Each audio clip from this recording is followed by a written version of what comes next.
Hi, I'm John Bunch. Black Dragon, they call me. National President of the Black Sabbath Nation. I would like to take just a moment to talk to you about one of my favorite subjects, which would be motorcycle maintenance and repair. So, this morning, one of my brothers calls me up and he says, "Hey, National, my tire fell off my motorcycle last night when I was riding." And I'm like, "Your tire fell off your motorcycle? Oh my God. Well, what place were you using? What was your motorcycle place that you were using?" And he mentioned this place that he goes to that's downtown. And I said, "Well, why on earth would you use that place?" Well, I was recommended to go there by one of our club brothers. And I was like, "But that place has a record of sloppy work. Other people have used that place in the club, have all had sloppy work. So I can understand why those guys would recommend that place."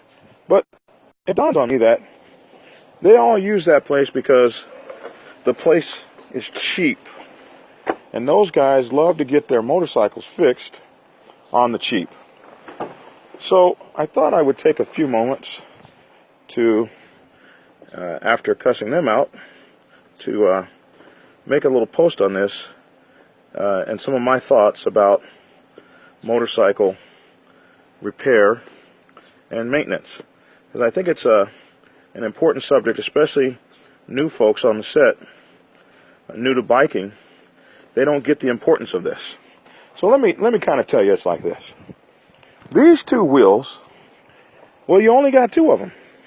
So when you only have two wheels, your life depends on these things way more than your life could ever depend on, on riding in a car. In a car, if you mess up, you roll off the highway, whatever the case may be, you got a cage to protect your butt. On this motorcycle, anything you hit, and I do mean anything, will be you hitting that thing because the motorcycle is not there to protect you. So, just by that reason alone, you have to make sure, you have to ensure that you have the best maintenance and best repair that you can possibly afford. And even, in some instances, more than you might be able to afford. Sometimes it's better to just wait or put something else off to make sure that the motorcycle repair is the best repair. Make sure that the motorcycle maintenance and the motorcycle shop is the best shop. I don't understand why people use certain mom and pop shops. I have so many guys that are on the fringe in their employment. They don't really have, they're not making a lot of money, or their money is really stressed. The thing you got to think about with motorcycles is these things are luxury items.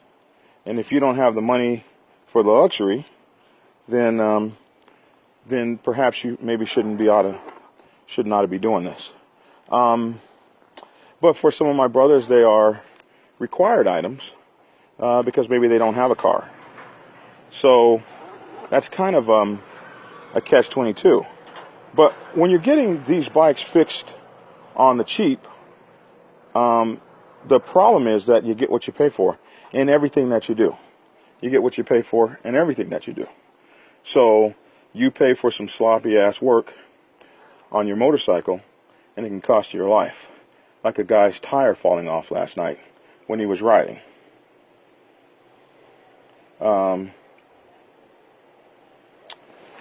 My boy Keith is making statements. Let's see, the last time I remember you working on your motorcycle, you cut off part of your thumb. Oh my goodness, my buddies are out here. So Why don't you just log off? But anyway, a lot of the work I do on a motorcycle, I do myself. I like to know what's going on my motorcycle. You buy a shop book, you get advice, and YouTube is the bomb. YouTube will help you get up and running quickly to fixing and repairing your motorcycle. But I like to use places that not only are reputable, but places that I have developed a relationship with. And I often talk a lot about Mountain Motorsports, because those are the guys that I use. And I only use them because of years and years and years of proven work. I use the Mountain Motorsports up on Buford Highway. And what these guys do is they take care of my stuff. But that's because they have the money and the resources to take care of my stuff. They got a multi-million-dollar facility up there. If they got a facility big enough to, it's as big as a damn football field. And the part that they work on the motorcycles in is pretty much as big as a football field too. And they have the resources. You got to ask yourself, is this place I'm taking my motorcycle over to be fixed at? If they break something on my bike, do they have the resources to replace it? Or are they going to jerry-rig it? And now I've got a broken part of my bike that I don't know is broken.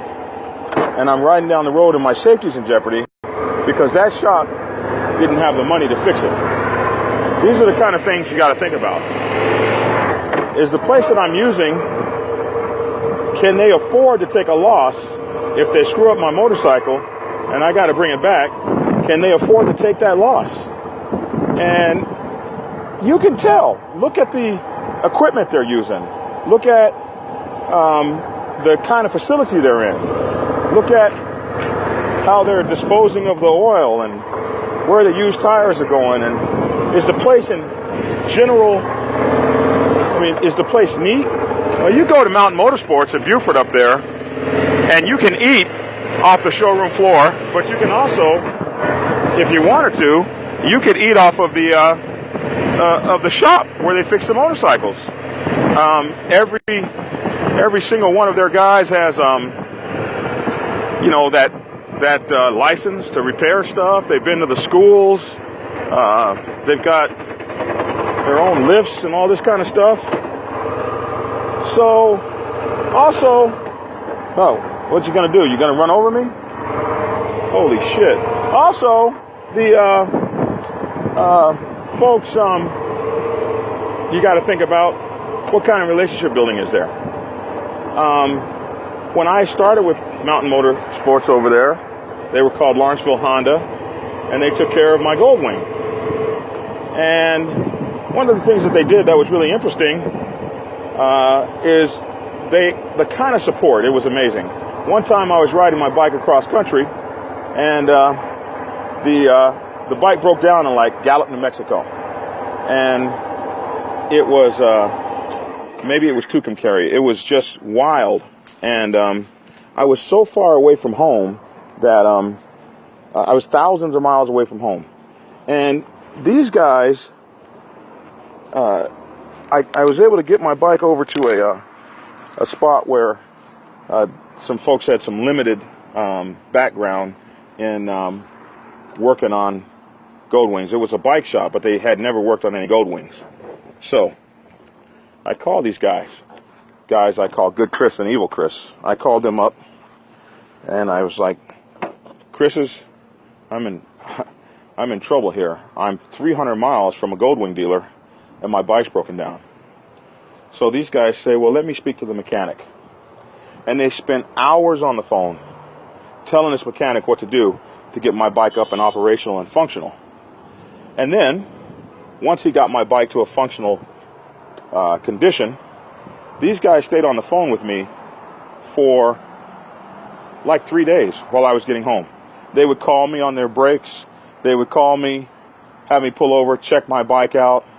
They're walking through it with me, telling me what to look for while I limped my ass back home.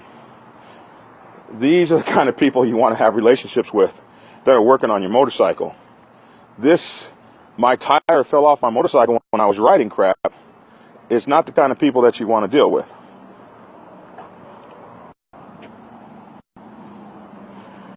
The other thing is getting your motorcycle fixed on the cheap could cost you your life. It can be the ruination of your soul. It's not a good idea. If you can't afford to fix your bike, let that sucker sit until you can afford to fix it. It's just that simple. Things you want to look for in a shop. How clean is that shop on the inside? Now, I know we all know this place where there's a shade tree and everything is just ugly, but the work he does is impeccable. Well, if that's the kind of relationship you have with that guy, good. But for most of us, look at the condition of the shop. Look at how they take care of their tools. Look at where they put their tools when they're not working on them. Do they have tools that are all over the place? That's a tool that can get lost somewhere in your bike and cost you an epic failure that costs you your life. Look at their punctuality. Go up on the boards, Yelp, other places like that, Google, Yahoo. Go up on the boards and look and see what their ratings are like. Look and see what people have to say about them. Do they have complaint after complaint after complaint? These are things that you can look to see before you use this shop. Do they keep their word? Do they keep their word in pricing? Do they keep their word in how they're going to get things out to you? Do they keep their word in estimates? Or is it a bunch of garbage? What are they using to quote you in terms of pricing? Are they looking at a book? Is there a written estimation of the work they want done? And what kind of certificates do the people have? Do you ever ask? Are you certified to work on this kind of bike? Do your people have the training? And then, of course, word of mouth. Do your friends use that place? And what have their experiences been with that place? Then go with your gut feeling. How do I feel about these people? Are they friendly? You know, one thing you can do that's really kind of neat is you can just go stand around a shop. They're going to get phone calls from people, and you can just stand and listen. How do they handle that phone call? Are they professional? And when they hang up the phone, are they talking crap about the person that just called? Just little things you can pick up. The most important thing about riding these twos is you want to get off of them to get back on and ride again another day. So take this maintenance thing seriously.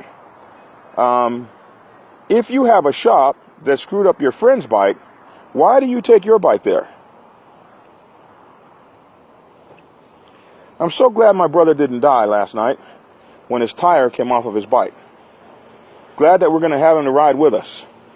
I hope he gets that issue fixed and never uses those people again. Use reputable places, and if you're new to a place, ask questions, fill it out, and take the time it takes to find the kind of people who can work on your bike and do it professionally the same time every time. Look for people who care about you. Like the Mountain Motorsports people that I use, they care about me. They call me by my first name. They call me up to see how I'm doing on my trips. They ask me how my trip went. You guys know I travel cross country a little bit. They'll send me text messages during my trip. This is a shop that's interested in more than just my money. They're interested in my riding experience. They're interested in, did this component work that they put on my bike? Now, a very interesting thing about this shop. Once you find somebody you like, it's kind of tough to get rid of them. Like, if you're riding on a race bike, and now you want to go to a Harley, maybe those people can't help you. But in my situation, I switched from a Goldwing to a Victory Vision, but I did not like the Victory shops that I went to around the area. And so I called my shop up. I took my bike over to them. And they said to me, Evil Chris said, you got a problem. You got a Victory now, and we're not going to work on, we don't work on Victories. And I said, I'm not the guy with the problem, because I won't be working on this Victory. You guys will. And they said, well, we don't work on Victories, so what can we tell you? And I said, well, I can tell you, you need to get a shop manual, because this is the one you'll be working on. And I don't have an issue at all, because when I drop this bike off, my issues will be over. So they were very mad at me, but My bike has only been over there to that same place that's been servicing me for the last 7 years, maybe 8 years. And they service my bike, and it operates in tip-top condition. So it's about the relationships you build. Who do you have working on this instrument of great fun and great adventure, but your life swings in the balance of how those two wheels operate and what you're sitting on top of? Don't fix your bike on the cheap. You don't want that. It can kill you dead. Any questions?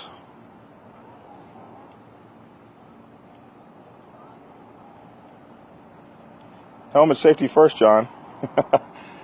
Did I was only going around the corner? Yeah. Sorry about that. Well, we'll do another helmet safety video soon. And I'll have my helmet on. All right then. Motorcycle safety is, of course, paramount. And who's working on your bike, how they're working on your bike, can they be trusted, and don't fix your bike on the cheap. Build relationships and go for the best repairs and the best equipment, and not always the most expensive equipment is the best, but look up things, look for, read reviews, look at Google and YouTube. These are great places, and that's about a summary of what I just said. Love you folks. Keep riding. Ride safe this summer. Wear all of the gear all the time. Strap up your helmets. And above all, get skinny.